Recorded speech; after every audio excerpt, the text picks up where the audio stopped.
There is a moment, a singular, breathtaking moment that most people pass through without ever truly understanding its depth. And that is the moment when a human soul finally stops arguing with itself and simply accepts the truth of its own infinite worth. Not tomorrow, not after the promotion, the relationship, the weight loss, the breakthrough, the apology from someone who will never give it. Now, right now, in this exact breath, in this exact heartbeat, in this exact sliver of conscious awareness you are moving through as these words reach you. This is that moment, and whether you feel it fully yet or not, something deep within you already knows it. Something ancient in you, something that existed long before your name was given, long before the world began telling you what you were and were not allowed to be. That part of you has been waiting, patiently, lovingly, with the kind of gentle, unshakable faith that the sun has in the morning. It has been waiting for you to arrive here and declare, quietly, powerfully, irrevocably, I am enough.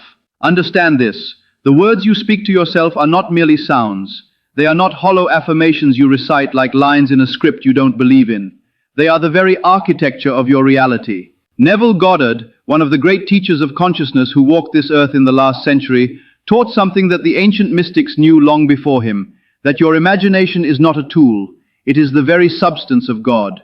And when you speak a word into your own awareness with feeling, with belief, with even the smallest seed of genuine conviction, you are not wishing for something, you are planting it. You are legislating it into existence. You are operating from the place the scriptures called the kingdom of heaven, which is within you, which has always been within you, which could never be anywhere else. Let this settle into your spirit. When you say, I am enough, you are not consoling yourself. You are speaking from the throne room of consciousness itself. The truth is, most people spend their entire lives building a case against themselves, without realizing that is what they are doing. Every time they replay a failure, they are rehearsing an identity. Every time they listen to the voice that says you are behind, you are broken, you are not as far as you should be by now, they are casting themselves in a role they were never meant to play. And the tragedy is not that life is unkind. The tragedy is that the human mind is so extraordinarily powerful, so astonishingly creative, that whatever role you cast yourself in, the universe will construct an entire set around you. It will dress the scene, it will send the actors, it will write the script in perfect alignment with the identity you have accepted as true. This is why Jesus said, as you believe, so shall it be done unto you. Not as you wish, not as you hope on good days, as you believe,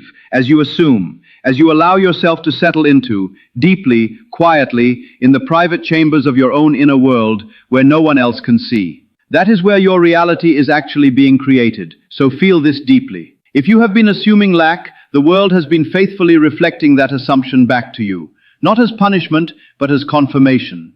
The universe does not judge, it does not withhold to teach you a lesson. It simply mirrors your dominant inner state with a faithfulness that would be beautiful if it weren't so often heartbreaking. But here is where everything changes, right here. Because the same law that has reflected your limitations back to you your entire life will just as faithfully, just as powerfully, just as precisely reflect a new assumption the moment you choose one. The moment you genuinely accept, in the marrow of your being, that you are enough, the mirror begins to change. The world begins to shift. Doors that were sealed begin to open, not because your luck changed, but because you changed. And in changing yourself, you changed everything. Yesterday is no longer the authority over your life. You must realize this. Yesterday's pain, yesterday's failure, yesterday's moment of rejection or humiliation or grief, it is finished. It is complete. It has served whatever purpose it came to serve. Neville taught that there is no past and no future in consciousness. There is only the eternal now and the state you occupy within it. And if you step into the now carrying the weight of every wound the past gave you, dragging it behind you like chains, you will experience not the present, but simply a continuation of the past dressed in new clothes. This is why so many people feel like nothing ever changes. Not because the world is fixed, because they are. Fixed in an old story, fixed in an old assumption, fixed in the identity that was formed in pain and never consciously updated. But the moment you decide, not just think about, but actually decide,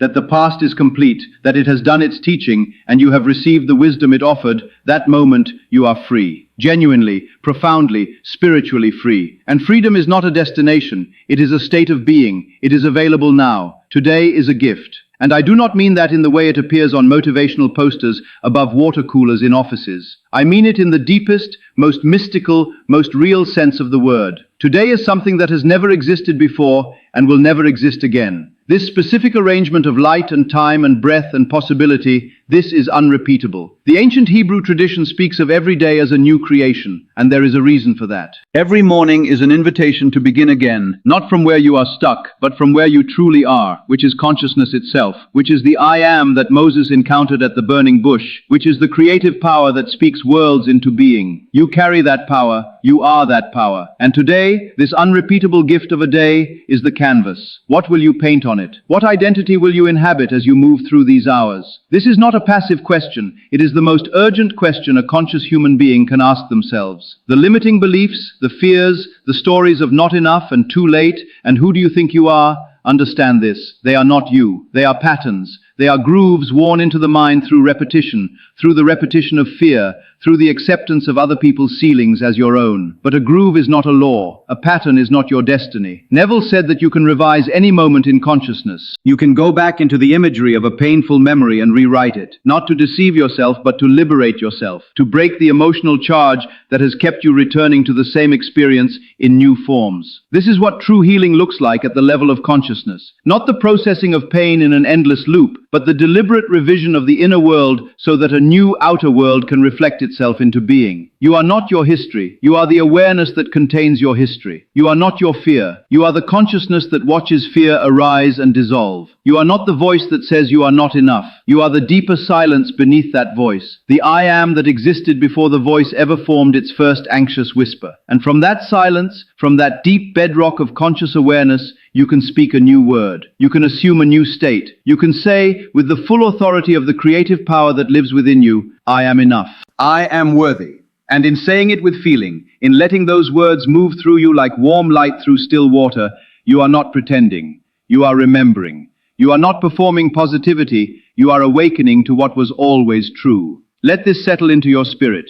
Your worth is not a reward system. It is not something distributed based on performance, based on productivity, based on how much you have achieved or how little you have failed. Your worthiness is the ground floor of your existence. It is written into the architecture of your being at a level that no experience can touch, that no rejection can revoke, that no failure can diminish. Paul wrote in his letter to the Romans that nothing, not height nor depth, nor things present nor things to come, can separate you from the love that is the root of all being. That is not a promise about the afterlife.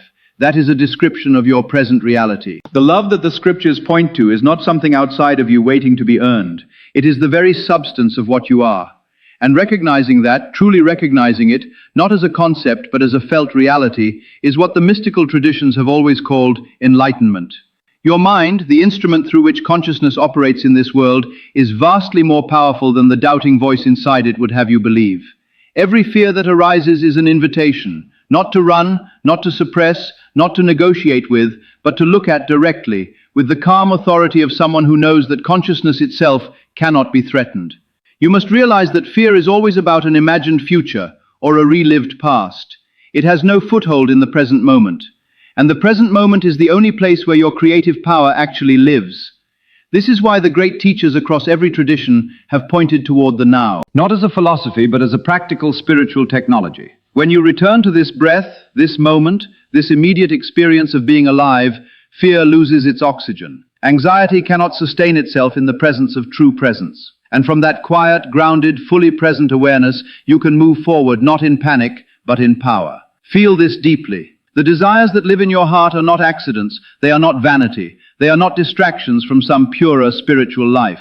They are the creative impulse of consciousness itself, expressing its longing to expand, to experience, to grow, to love, to create beauty, to know itself in new and richer forms. Every genuine desire you carry is a seed that already contains within it the blueprint of its own fulfillment. Neville taught that the end contains the means, that if you occupy the state of the wish fulfilled, if you imagine from the place of having rather than wanting, the path to that fulfillment will arrange itself around you in ways you cannot predict and would not have thought to plan. This is not magic. This is the nature of consciousness operating according to its own principles with mathematical precision. What you consistently imagine, what you consistently feel to be true, what you consistently assume about yourself and the world, manifests, always, without exception. The confidence that feels distant today is not something you must build from scratch.